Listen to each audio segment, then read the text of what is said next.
Hello friends, स्वागत है आप सभी का अपनी YouTube channel education study point पे। आई होप कि आप सभी लोग स्वस्थ होंगे और अपनी पढ़ाई को कंटिन्यू कर रहे होंगे। देखिए फ्रेंड्स, जो आज के लिए मैं आपका टॉपिक लाया हूँ मॉडर्न हिस्ट्री का, वो बहुत ही इम्पोर्टेंट टॉपिक है और ऑल इंडिया लेवल पे जो भी एग्ज़ाम होते हैं उन सभी एग्ज़ाम्स के लिए बहुत ही बेनिफिशियल है। आप सभी को इन प्रश्नों में से कोई ना कोई प्रश्न या जो भी ऑप्शन मैं आपको बताऊंगा, इनमें से कोई ना कोई प्रश्न आपको ज़रूर देखने को मिलेंगे और मिलते भी हैं। ठीक, कोई भी एग्ज़ाम हो। तो आशा करते हैं कि आप सभी लोग वीडियो को अंत तक ज़रूर देखेंगे। देखिए, पहला प्रश्न है, गांधी इरविन समझौता कब हुआ था? 4 ऑप्शन आपके सामने हैं और चारों ऑप्शन कोई ना कोई डेट को बताते हैं। कोई इम्पोर्टेंट डेट है, कोई ना कोई घटना को बता रहे हैं। ठीक, देखते हैं कौन कौन सी घटना है। पहला है 23 मार्च 1931। 23 मार्च 1931 को भगत सिंह, सुखदेव और राजगुरु को फांसी हुई थी। ठीक है, सैंडर्स के हत्याकांड में उनके खिलाफ मुकदमा चलाया गया और उनको फांसी दी गई थी। कब? 23 मार्च 1931 को। दूसरा ऑप्शन है 5 मार्च 1931। 5 मार्च 1931 ही आपका ये सही ऑप्शन है। इसमें 5 मार्च 1931 को ही गांधी जी और इरविन के बीच में समझौता हुआ था और ऐसा माना जाता है कि जो फांसी हुई थी भगत सिंह जी को, उसको गांधी जी रुकवा सकते थे, लेकिन उसके पहले ये समझौते ने उनको ऐसा करने नहीं दिया। ठीक, और बाद में इसी का परिणाम हुआ कि जब 1931 में कराची अधिवेशन हुआ था, उसमें इनको काले झंडे भी दिखाए गए गांधी जी को। तीसरा ऑप्शन है 6 अप्रैल 1930। 6 अप्रैल 1930 को नमक कर समाप्त हुआ था, जो कि 12 मार्च 1930 से शुरू हुआ था। दांडी यात्रा जिसको हम कहते हैं, 12 मार्च 1930 से लेकर के 6 अप्रैल 1930 को हुआ था और उसी दिन ये नमक कर समाप्त हुआ था, मतलब नमक कर गांधी जी ने तोड़ा था। चौथा ऑप्शन है 24 सितंबर 1932। ये बहुत ही इंपॉर्टेंट डेट है। इस दिन क्या हुआ था? पूना पैक्ट हुआ था। क्या हुआ था? पूना पैक्ट। डेट भी याद रखिएगा, आजकल डेट पूछता है। सन तो आप लोग को शायद याद होगा, लेकिन डेट भी याद रखिएगा, 24 सितंबर 1932।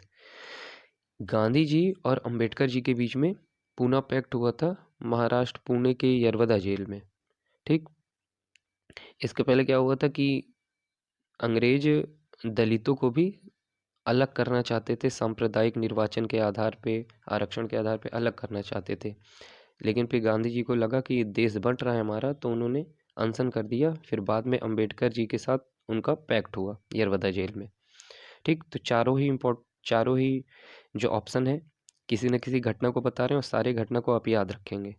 और लेकिन जो इसका राइट आंसर हुआ वो हुआ ऑप्शन बी, 5 मार्च 1931। देखते हैं दूसरा प्रश्न। 1931 कराची अधिवेशन के अध्यक्ष कौन थे? जैसा कि अभी मैंने आपको बताया कि जब गांधी जी फांसी नहीं रुकवा पाए थे 23 मार्च को भगत सिंह जी की, तब उनको जो कराची अधिवेशन हुआ था 30-31 मार्च 1931 में, तो वहाँ उनको काले झंडे दिखाए गए।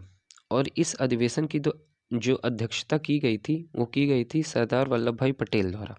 किसके द्वारा की गई थी? सरदार वल्लभ भाई पटेल द्वारा। ठीक, तो चारों ही जो ऑप्शन हैं, ये सभी लोगों ने किसी न किसी अधिवेशन की अध्यक्षता की है। इसमें जो ऑप्शन बी है रहमतुल्लाह, इन्होंने कलकत्ता के अधिवेशन 1896 की अध्यक्षता की थी। कलकत्ता अधिवेशन 1896 की अध्यक्षता की थी, जिसमें सबसे पहली बार वंदे मातरम गाया गया था। ठीक है, रविन्द्रनाथ टैगोर जी ने गाया था सबसे पहली बार 1896 के कलकत्ता अधिवेशन में, जिसकी अध्यक्षता रहमतुल्लाह जी ने की थी। और इस दिन क्या गाया गया था? वंदे मातरम। लेकिन जो आपका पूछा गया है प्रश्न, वो पूछा गया है कि कराची अधिवेशन के अध्यक्ष कौन थे? तो कौन थे? सरदार वल्लभ भाई पटेल, ऑप्शन सी। और देखिए चौथा ऑप्शन है गांधी जी। तो गांधी जी ने मात्र केवल एक अधिवेशन की अध्यक्षता की थी, वो था 1924 का बेलगांव अधिवेशन। ठीक है, 1924 का बेलगांव अधिवेशन। बढ़ते हैं नेक्स्ट प्रश्न पे। गांधी जी ने कांग्रेस की तरफ से किस गोलमेज सम्मेलन में भाग लिया? ये काफी इंपॉर्टेंट है, ये भी पूछा जाता है कि गांधी जी या कांग्रेस ने किस गोलमेज सम्मेलन में हिस्सा लिया था। तो जो द्वितीय गोलमेज सम्मेलन था, मतलब जो दूसरा गोलमेज सम्मेलन था, उसी में केवल गांधी जी ने या कांग्रेस ने पार्टिसिपेशन किया था।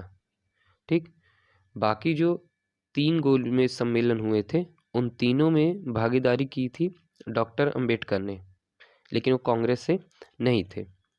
ठीक, तो अगर पूछा जाए तीनों में हिस्सा किसने लिया था, तो डॉक्टर भीमराव अंबेडकर ने। अब पूछा जाए कि कांग्रेस या गांधी जी ने किस में भाग लिया था, तो द्वितीय गोलमेज सम्मेलन में। ठीक है, बढ़ते हैं नेक्स्ट प्रश्न पे। सुभाष चंद्र बोस ने किस अधिवेशन की अध्यक्षता की। ये काफी इंपॉर्टेंट है, ये भी पूछा जाता है। तो 1938 का जो हरिपुरा अधिवेशन था, उसकी अध्यक्षता सुभाष चंद्र बोस जी ने की थी। उनको 1939 के त्रिपुरी अधिवेशन का भी अध्यक्ष बनाया गया था, लेकिन गांधी जी से विवाद के बाद उन्होंने अध्यक्षता त्याग दी थी। उसके बाद फिर राजेंद्र प्रसाद जी को बनाया गया। ठीक, लेकिन अगर पूछा जाए कि किस अधिवेशन की अध्यक्षता की थी, तो 1938 के हरिपुरा अधिवेशन। और किसकी अध्यक्षता नहीं की थी, 1939 के त्रिपुरी अधिवेशन के अध्यक्ष थे, लेकिन गांधी जी से थोड़ा विवाद के बाद राजेंद्र प्रसाद जी को उसका अध्यक्ष बनाया गया, क्योंकि उन्होंने अपना पद त्याग दिया था। ठीक है, पहला ऑप्शन है कानपुर अधिवेशन की अध्यक्षता आपको याद होगा सरोजनी नायडू ने की थी 1925 में, और ये पहली भारतीय कांग्रेस अध्यक्ष थी। ठीक, पहली भारतीय कांग्रेस महिला में। और अगर पूछा जाए कि पहली महिला अध्यक्ष कौन थी जिसने कांग्रेस की अध्यक्षता की थी, वो थी 1916 में एनी बेसेंट, 1917 में एनी बेसेंट ने की थी। ठीक, सबसे पहली महिला अध्यक्ष एनी बेसेंट, लेकिन सबसे पहले भारतीय महिला अध्यक्ष कानपुर अधिवेशन में सरोजनी नायडू 1925। लखनऊ अधिवेशन अभी आपको याद होगा, जब नरम दल गरम दल आपस में मिल गए थे, मुस्लिम लीग और कांग्रेस भी मिल गए थे, जिसकी अध्यक्षता रासबिहारी बोस ने की थी। सॉरी, रासबिहारी घोष ने नहीं, रासबिहारी घोष ने 1907 के सूरत अधिवेशन की थी, जिसमें दोनों अलग हुए थे, लेकिन 1916 के मजुमदार साहब ने की थी। ठीक, बढ़ते हैं हम नेक्स्ट प्रश्न पे। 5वां प्रश्न है, अगस्त प्रस्ताव कब आया था। ये भी इंपॉर्टेंट है। अगस्त प्रस्ताव 1940 में आया था। कब आया था, 1940 में। ठीक, और उसी में व्यक्तिगत सत्याग्रह की भी शुरुआत हुई थी। 1940 में ही व्यक्तिगत सत्याग्रह की भी शुरुआत हुई थी। और अगस्त प्रस्ताव भी कब आया था, 1940 में। 1939 में क्या हुआ था, वही त्रिपुरी अधिवेशन, जिसको सुभाष चंद्र बोस जी ने त्याग दिया था। 42 भी काफ़ी इम्पोर्टेंट है, जिसमें गांधी जी ने नारा दिया था करो या मरो का, जिसको हम कहते हैं भारत छोड़ो आंदोलन। ठीक, 1942 में। और 1946 में क्या हुआ था, कैबिनेट मिशन आया था। ठीक, अब इस प्रश्न का जो सही उत्तर है वो है ऑप्शन बी, 1940। नेक्स्ट प्रश्न देखते हैं। गांधी जी ने किस आंदोलन में करो या मरो का नारा दिया था। अभी अभी मैंने बताया, करो या मरो का नारा किस में दिया था, 1942 के भारत छोड़ो आंदोलन में। ठीक है, देखो 9 अगस्त इसकी जो डेट थी वो थी 9 अगस्त 1942 को ये हुआ कि भारत छोड़ो आंदोलन होगा, शुरुआत की जाएगी। और उसके पहले ही 8 अगस्त को अंग्रेजों ने क्या किया, ऑपरेशन जीरो आवर के तहत सभी बड़े बड़े नेताओं को गिरफ्तार कर लिया। और जब गिरफ्तार कर लिया तो उसी में गांधी जी ने इस नारे को दिया था, करो या मरो। तो उन्होंने कहा कि मैं इसका अध्यक्ष नहीं रहूँगा, मैं इसका नेतृत्व नहीं कर रहा हूँ, पूरा देश ही इसका नेतृत्व कर रहा है।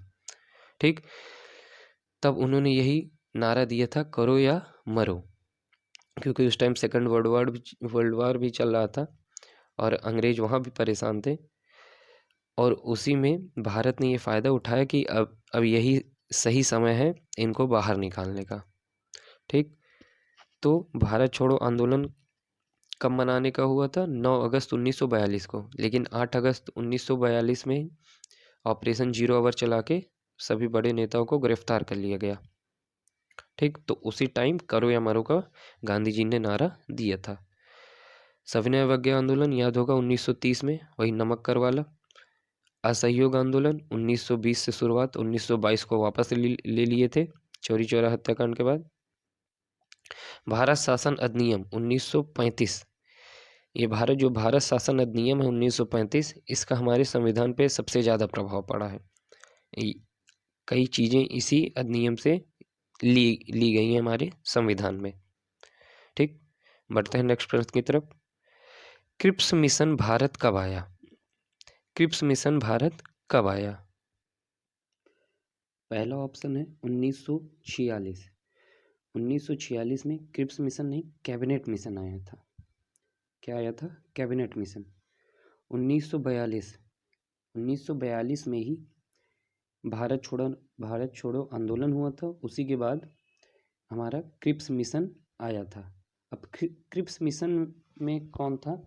सर स्टेफन क्रिप्स इसके अध्यक्ष थे। 3 सदस्य थे इसमें, जिसमें सर स्टेफन क्रिप्स इसके अध्यक्ष थे। ठीक, और इनके अलावा एवी अलेक्जेंडर और पैंथिंग लॉरेंस 3 सदस्य थे ये मिशन। इसमें 3 लोग थे, सर स्टेफन क्रिप्स जो कि इसके अध्यक्ष थे, एवी अलेक्जेंडर और पैंथिंग लॉरेंस। ठीक, और ये मिशन कब आया था? 1942 में। 1947 में आपको पता ही है हमारा देश आज़ाद हुआ था, और 1924 में वही आपका बेलगांव अधिवेशन जिसकी अध्यक्षता गांधी जी ने की थी। ठीक, तो जो इसका राइट आंसर हुआ वो होगा 1942। बढ़ते हैं नेक्स्ट प्रश्न की तरफ। माउंटबेटन घोषणा पत्र की तिथि क्या है? ये भी पूछा जाता है, डेट के साथ पूछा जाता है कि माउंटबेटन घोषणा पत्र कब आया था।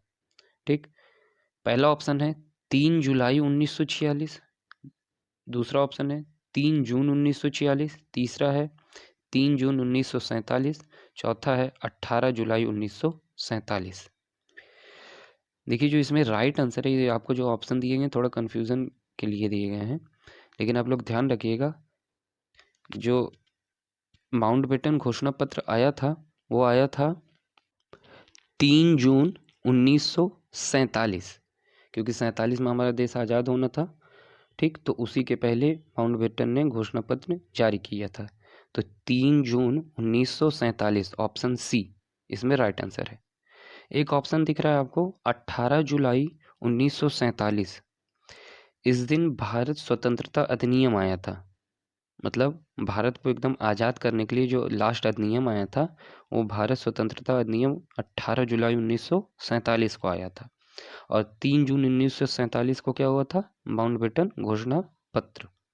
ठीक, बढ़ते हैं नेक्स्ट प्रश्न पे। राष्ट्रीय ध्वज को कब अपनाया गया? बहुत ही इंपॉर्टेंट प्रश्न है। ठीक, बहुत ज़्यादा इंपॉर्टेंट प्रश्न है। पहला है ऑप्शन 9 दिसंबर 1946। आपको याद ही होगा कि 9 दिसंबर 1946 को संविधान सभा की पहली बैठक हुई थी। ठीक, और इसी बैठक में हमारे पहले अध्यक्ष को चुना गया था जो कि अस्थाई थे। पहले अस्थाई अध्यक्ष डॉक्टर सच्चिदानंद सिन्हा को चुना गया था। ठीक, तो पहली जो बैठक हुई थी संविधान सभा की वो कब हुई थी? 9 दिसंबर 1946 में, जिसमें अस्थाई अध्यक्ष डॉक्टर सच्चिदानंद सिन्हा को चुना गया था।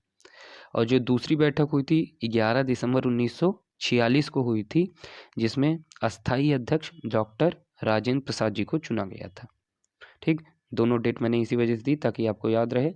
पहली बैठक 9 दिसंबर को जिसमें डॉक्टर सच्चिदानंद सिन्हा अस्थाई अध्यक्ष, और दूसरी बैठक 11 दिसंबर 1946 को जिसमें अस्थाई अध्यक्ष डॉक्टर राजेंद्र प्रसाद को चुना गया था। तीसरा ऑप्शन है 24 जनवरी 1950।